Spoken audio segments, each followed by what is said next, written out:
Essa videoaula é referente ao capítulo 4 da apostila, onde é abordado os tipos de dados no Octave. O tipo de dados que a gente vai abordar vai ser os inteiros, os reais, complexos, as strings e as células.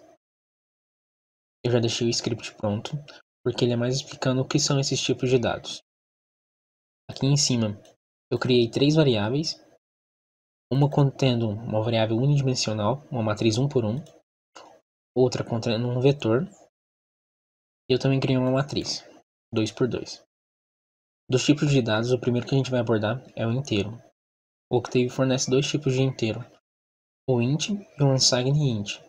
A diferença para o inteiro e o int é que o int não usa o bit sinalizador de sinal, ou seja, ele não perde um bit para dizer que o número é negativo. Isso possibilita que ele representa o dobro do valor positivo que o int representaria. Isso pode ser visto na tabela, onde tem o tipo do inteiro, int8, com 8 bits, o menor valor é de 128 a 127, e o int é de 0 a 255. Ele não representa números negativos. E tem os outros 4. A diferença entre eles é o quanto que eles conseguem representar. Quanto maior a quantidade de bits, maior o espaço ocupado. Já aproveitando para mostrar uma funcionalidade muito interessante no Octave, é que você pode selecionar as linhas que você quer executar, clicar com o botão direito, executar seleção, ou simplesmente apertando o F9. Ele vai copiar as linhas e executar. Nessas 4 primeiras linhas a gente cria nossas variáveis, e aqui é como que a gente converte as nossas variáveis. Por exemplo, a nossa variável valor, ela foi interpretada pelo Octave como do tipo double, e a gente vai converter ela ao inteiro 32. Então vou selecionar essas linhas que eu quero que execute e executar. Agora o int valor é do tipo int32 e o número representado também é 260. Se a gente olhar a tabela, int32 consegue representar tranquilamente o valor 260, mas se fosse um int8, mesmo que seja o int, não conseguiria representar o 260, porém consegue representar a maior quantidade de valores.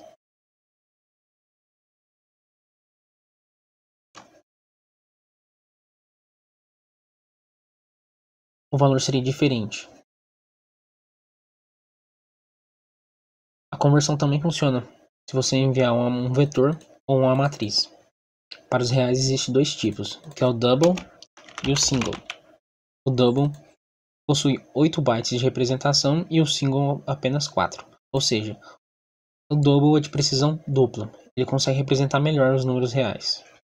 E a sua conversão se usa da mesma maneira que se converte um valor para inteiro, também pode converter um inteiro para um double. Vou executar essas 3 linhas. Double valor. Agora transformou o nosso valor que antes era 260, passou para int8, virou 127 e convertemos para single, que virou 127 também. Representado agora na classe single. O Octave também fornece os complexos. E existem 2 maneiras de criar um complexo. Primeira maneira, que é você colocar a parte real somado a parte imaginária. Para você dizer que aquela parte é imaginária, você coloca o J logo adiante do número. Assim ele vai compreender que é um número complexo. Também existe a possibilidade de você chamar o construtor complexo. Você passa a parte real como primeiro argumento e a parte imaginária como segundo argumento. Z0 e Z1. Ambos da classe double, entretanto, têm um atributo complexo. Ele se diferencia do nosso valor double, mas as operações entre um double e um complexo é permitido.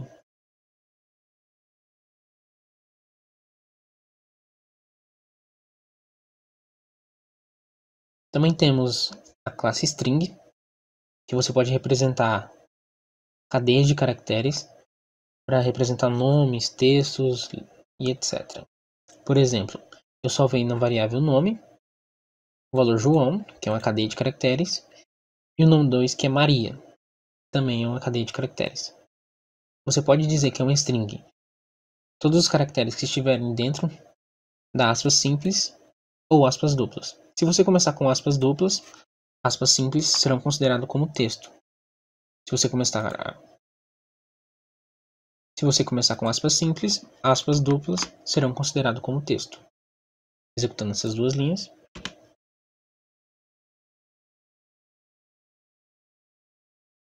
Criam-se a variável nome do tipo char com o valor João, com a aspa que a gente adicionou, e a Maria, também a aspas simples que a gente adicionou. Também tem as células, que são muito semelhantes às matrizes, entretanto a diferença é que você pode ter vários tipos de dados dentro dela. E para você acessar, você usa chaves, passando a linha e a coluna, ambos iniciando a partir do valor 1. Antes de executar essa linha, vamos limpar um pouco. E assim executamos ela. Criando nossa variável A, que é uma célula de dimensão 2×2, com vários tipos de atributos. A gente pode colocar complexos, reais, strings e até mesmo matrizes dentro. São bem úteis. E por fim, as funções manipuladoras. A função isA retorna 1 caso o valor passado seja do tipo de dado que você colocou. Por exemplo, o valor que eu passei foi a célula A. Eu perguntei se a variável A é do tipo célula. Se eu executar, a resposta foi 1. Então é verdadeiro. Isso é do tipo célula. Se eu perguntar se fosse do tipo inteiro, o valor retornado seria 0. A função typeinfo retorna informações sobre o tipo de dado que você passou. Por exemplo, se eu passar um valor 1.6, o Octave vai primeiro interpretar esse valor e enviá-lo depois para typeinfo, retornando escalar. Se eu passar a variável A, vai retornar que é uma célula.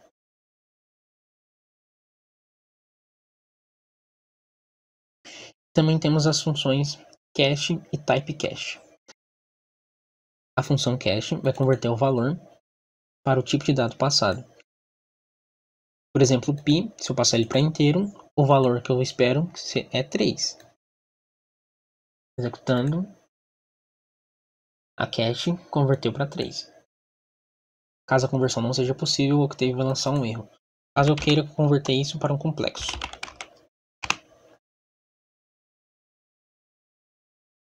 O Octave mostra o erro, dizendo que não foi possível a conversão. Também temos a typecache, que vai reinterpretar os bits do valor passado para o tipo que a gente quer. Por exemplo, o pi é do tipo double, ele tem 8 bytes. Ou 64 bits. E a gente vai reinterpretar como se fosse inteiro de 32 bits. Ou seja, vai me retornar 2 inteiros.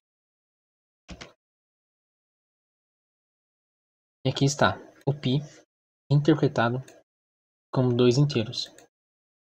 A gente também pode reinterpretar como int8. E aqui está o nosso pi representado apenas com inteiros de 8 bits.